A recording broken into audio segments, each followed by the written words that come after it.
What's going on, YouTube?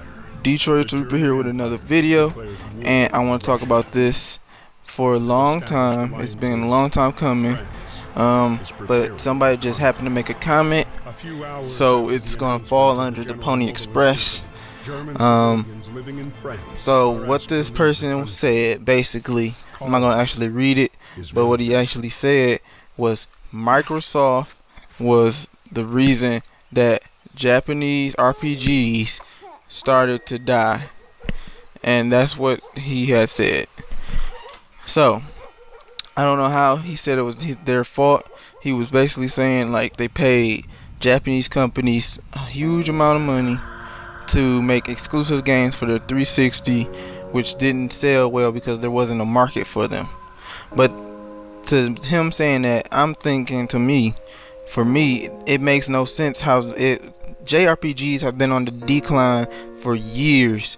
People weren't buying them. People were getting tired of them. There was too many. They started falling off. When the 360 came out, they had some exclusives. They were trying to get the Japanese market. So saying there wasn't a market for them makes no sense, since they were trying to capture the market that wanted those games. But since the Japanese people didn't jump on it, they didn't even want to touch an Xbox at all, they didn't buy those games. And when those games were released in America, those games still didn't sell.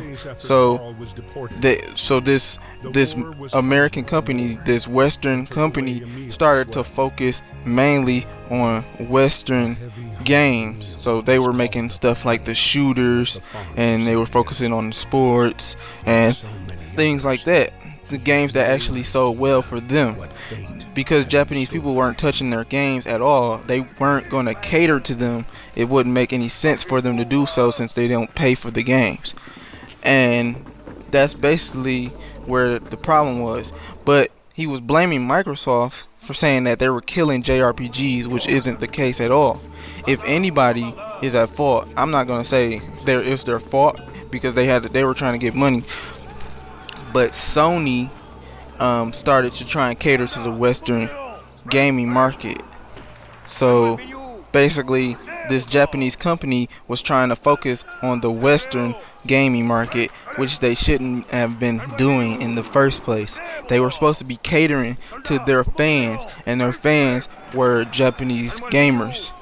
Now, those Japanese gamers, or those Japanese games, I should say, also translated pretty well in America and on the West. There were a bunch of JRPG fans on the Western side, but Sony started to lose focus on them, and that's one of the reasons why they started losing money.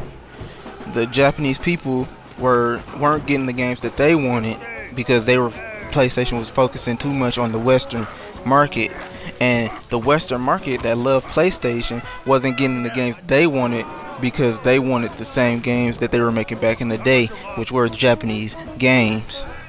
So the games didn't sell.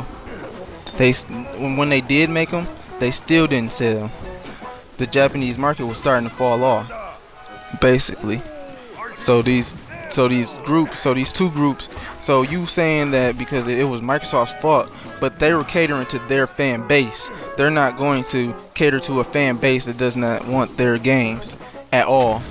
But Sony should have kept focusing on they should have focused on both sides, but they started to drop the interest of JRPGs because they didn't sell as well as the Western market. And I want to say this: why would Microsoft cater to you if you're not going to buy their games? It doesn't make any sense. I wouldn't sell. You won't most JRPG fans now, they're not even real JRPG fans. All they do is wait 6 months in after the game has been released, and then go to a store and buy the game used. So the sales seem to be a lot lower than they should be, because you weren't there to buy those games. So you shouldn't blame Microsoft, and I wouldn't even say you should blame Sony. You should blame the fans who don't go out and buy those games. And that's really all I have to say about that. So I'll talk to y'all later. Y'all have a good one. Peace.